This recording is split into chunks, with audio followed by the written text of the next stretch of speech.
काशी की धरती पर चुनाव भी पूरे वेग से आगे बढ़ चुका है।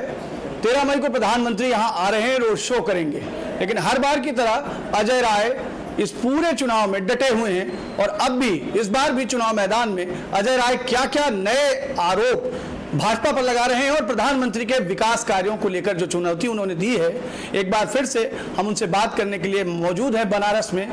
जेएमबी न्यूज की टीम लगातार बनारस में है और ये स्थानीय लोगों से बात करने की कोशिश भी कर रही है और प्रत्याशियों से भी बात कर रही है। अजय राय जी यूपी कांग्रेस के अध्यक्ष हैं और बनारसी से कांग्रेस के प्रत्याशी हैं। हम उन्हीं से बात करेंगे। अजय राय जी, जेएमबी न्यूज पर आपका बहुत बहुत स्वागत है। नमस्कार। एक सवाल ये भी उठता है कि प्रधानमंत्री को लगातार चुनाव में विकास को लेकर जो बातें पहले चरण और दूसरे चरण में हो रही थी वो किस स्तर पर अब आगे बढ़ रही, हिंदू मुसलमान पर आ गई? क्या लग रहा है, विकास थोड़ा कम हुआ है, वादे और इरादे कुछ अलग हैं?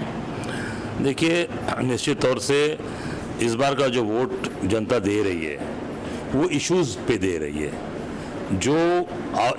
जो जनता को वादा करके आप आए थे, जो जनता से आप वादा करके हम महंगाई, बेरोजगारी, भ्रष्टाचार, विकास, सब चीज़ें आप लेकर आए थे, उस पर कोई चर्चा नहीं करके आप उसको वर्ग में चुनाव बांटना, उसको हिंदू मुस्लिम में बांटना और तमाम आरोप प्रत्यारोप लगाना तो मैं समझता हूँ कि ये पूरी तरीके से चुनाव को भटकाना चाहते हैं। पर जनता को मैं धन्यवाद देना चाहूँगा। मैं यूपी की जनता को पूरी तरीके से, खासकर बनारस की जनता को, कि ये लोग अब इश्यूज पे इस बार वोट करने जा रहे हैं कि जनता को क्या आपने कहा था और क्या हुआ, जनता का क्या किया आपने, जनता उस पर विचार करके वोट दे रही है। अभी तक जो तीनों चरण हुए हैं, तीनों चरण में यही चला है। कहीं पर भी जो इनकी योजना थी हिंदू मुसलमान डिवाइड करना, वो नहीं कर पाए। बनारस में भी बनारस में ज़्यादातर बनारस की जो 3-4 बड़ी समस्याएं हैं, एक तो बनारस को पीने का साफ पानी नहीं है, दूसरा बनारस के अंदर सीवर आज भी सफाई आदमी करता है। आपने देखा 8-8 लोग बेचारे सीवर में गए और मर गए। बनारस के अंदर जाम की समस्या जो थी उससे और बढ़ गई। बनारस में माँ गंगा के अंदर जो नाले गिर रहे थे आज भी गिर रहे हैं। बाबा विश्वनाथ के दरबार में जो आप मंदिर तोड़फोड़ किए उसका अब ही आम जनमानस ने बहुत नाराजगी है, जो आपने अच्छा वट वृक्ष काट दिया। तो ये सब चीज़ों को लेकर काशी की जनता धर्मभीरू है, धर्मपरायण है, जो अपने धर्म का, आप हर मोहल्ले में देखेंगे, हर गली में देखेंगे, भगवान का स्थान मिल जाएगा। तो निश्चित हो यही चीज़ें यहाँ के, और इसको आप लोगों ने पूरी तरीके से लोगों ने खराब किया। मैं समझता हूँ कि जनता इस बार लोकल इश्यूज़ को काफ़ी महत्व दे रही है और महंगाई, बेरोजगारी जो आज चल रही है, पर्चा लीक, तो ये सब चीज़ें सामने आ रही हैं। जनता निश्चित तौर से इस बार 2024 में इंडिया गठबंधन की सरकार बना रही है। एक और सवाल है कि क्या ये आंतरिक रूप से विकास नहीं कर पाया है भाजपा सरकार? बनारस की अगर अंदर की बात करें तो अंदर में काफ़ी कमियां हैं। ऊपर से तो ठीक दिखता है कि बाहर से चमक गया, काशी विश्वनाथ का कॉरिडोर बन गया, लेकिन क्या अंदरूनी अभी भी बहुत कमियां हैं? कुछ वो मुद्दे अभी ज़रूरी हैं। मैंने कहा ना कि आप जो मूल बनारस हमारा है, आप जरा गलियों में चले जाइए। इधर दसास में से आप गली से घुसिए, आप अंदर घुसेंगे, जो विश्वनाथ जी के पीछे जो गलियां हैं, जो मोहल्ले हैं, जो अंदर जो घाट के किनारे के जो मोहल्ले हैं, आज देखिए पीने की पानी की बहुत भारी समस्या है, आज भी है। सीवर की समस्या आज भी है। जो पुराना हमारा बनारस, नया बनारस भी जो बसा है, चाहे खुजवा हो, चाहे बड़ी गैबी हो, छोटी गैबी हो, कोई एरिया आप देखेंगे, सिपुरमा हो, हर जगह पीने की पानी, सीवर युक्त पानी लोग पी रहे हैं। तो जो व्यक्ति प्रधानमंत्री रहते हुए 10 साल में बनारस के अंदर साफ पानी अपनी जनता को नहीं पिला पाया, सीवर के लिए गरीब आदमी जाके अंदर जाता है, आज भी मशीन आप स्मार्ट सिटी का नाम देते हैं, आज भी वो व्यक्ति जाता है सीवर के अंदर और मर जाता है। आज शहर के अंदर जाम की समस्या, जितनी आप आए शहर में घूम लीजिएगा, रहेंगे आप, पूरा शहर जाम से करा रहा है, पूरा शहर जाम से करा रहा है। जो आपने विकास किए, फ्लाईओवर बनाया, एक मामूरगंज में फ्लाईओवर बनाए, वो मड़वाडी चौराहे के पहले उतर जाता है, पूरा जाम, वहाँ रास्ता ब्लॉक कर दिया आपने, वन वे से रास्ते से उस फ्लाईओवर को मड़वाडी थाने के आगे जाके वी शेप में निकलना चाहिए था। अभी एक यहाँ कजाकपुरा में रेलवे क्रॉसिंग पर बन रहा है, 4 साल हो गए, 5 साल, अभी तक ऐसे ही जस का तस पड़ा हुआ है। अभी आपने ये इन्होंने फुलवरिया का बनवाया है फ्लाईओवर, वो पूरी गाड़ी घूम कर ऐसे जाती है। मैं समझता हूँ कि जिस तरीके से आपने ठेकेदारों के बदौलत जो काम कराया है, जो आपके खास गुजरात के लोग, मैं समझता हूँ कि सारी चीज़ें बनारस की जनता देख रही है और निश्चित तौर से इस बार उसका जवाब देगी।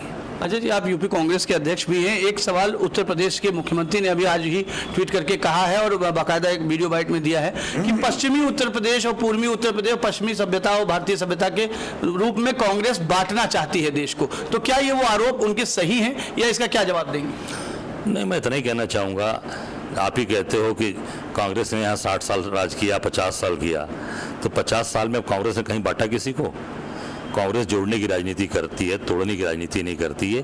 ये इनकी जो सोच है, जो ये सोचते हैं, वो सोच कहीं ना कहीं इनकी बातों में, इनके क्रियान्वयन में, इनके काम करने में आती है। कांग्रेस जियो और जीने को विश्वास करती है और सबको लेकर चलती है, चाहे हिंदू हो, चाहे मुसलमान हो, चाहे सिख हो, चाहे ईसाई हो, चाहे वो गरीब हो, अमीर हो, हर व्यक्ति को काम दिया, हर आदमी को सम्मान दिया। ये पूरी तरीके से मानसिकता, जो बांटने की मानसिकता, ये भारतीय जनता पार्टी और ये नरेंद्र मोदी जी की पूरी की तुरी, योगी जी की, इन लोगों की है। कांग्रेस बांटने का काम नहीं करती, वो जोड़ कर लेकर चलती। प्रियंका जी ने एक सवाल और उठाया है सरकार पर कि वो बार बार घोषणा पत्र पर गलत आरोप लगा रहे हैं कि घोषणा पत्र में जो मुद्दे थे वो भटके हुए हैं कांग्रेस के, और ये एक तानाशाही वाला रवैया था जो उसको घोषणा पत्र में उतारा गया है। तो इसका क्या जवाब देगी कांग्रेस? जो कांग्रेस ने जो घोषणा पत्र बनाया है, लाजवाब घोषणा पत्र है, उसे परेशान है ये लोग, क्योंकि इनको उसमें कमियां मिल नहीं रही हैं। तो अनावश्यक अनाप शनाप बोले जा रहे हैं, कभी उसको मुस्लिम लीग से जोड़ देते हैं, कभी वो लोगों के अन्य चीज़ों से जोड़ देते हैं।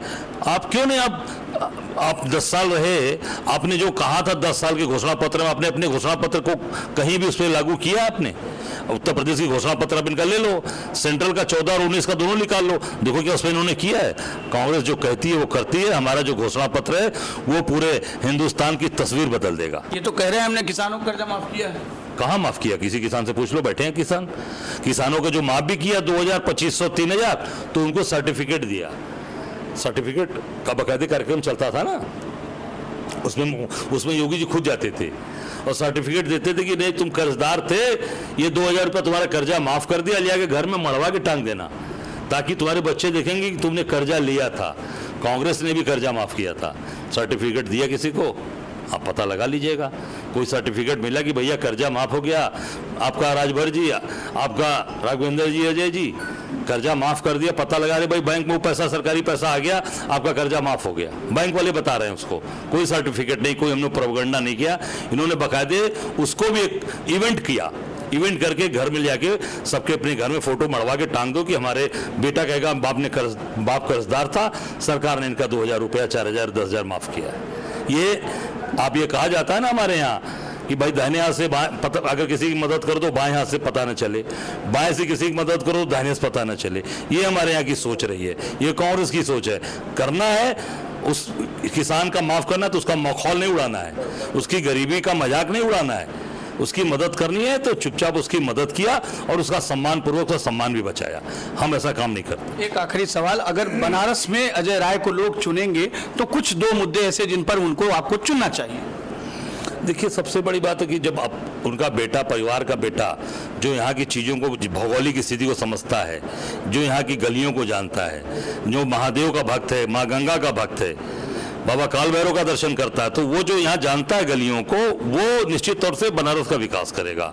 2 जो बड़ी चीज़ें हैं, सबसे पहला मेरा रहेगा कि साफ पीने का पानी मिले बनारस की जनता को, साफ पानी, और काशी को जाम से मुक्ति मिले। काशी को प्रथम सबसे बड़ा काम है कि काशी को कैसे जाम से मुक्त किया जाए, कैसे सुचारू रूप से, केवल हटा देने से रिक्शा ठेला, क्योंकि गरीबों का शहर है ये रहेगा, उसके अनुसार शहर का विकास होगा। उसको कैसे सम्मान देते हुए उसको भी स्थान देंगे, और शहर के अंदर जाम से मुक्ति, ये 2 बड़े काम है, पीने का साफ पानी, शहर को जाम से मुक्ति। धन्यवाद। ये थे अजय राय, जिनका साफ कहना है कि उत्तर प्रदेश कांग्रेस हो चाहे अजय राय, विकास के मुद्दे पर डटे हैं और विकास की बातों को ही आम जनता के सामने रखने की कोशिश कर रहे हैं। वो बकौल प्रधानमंत्री लगातार कई और मुद्दों पर भी कांग्रेस को घेरते नजर आ रहे हैं, लेकिन कांग्रेस फिलहाल अभी उन मुद्दों से नहीं दिख रही है। देखते रहिए जेएमडी न्यूज। फिलहाल शुभम उपाध्याय के साथ में विजय त्रिपाठी, वाराणसी।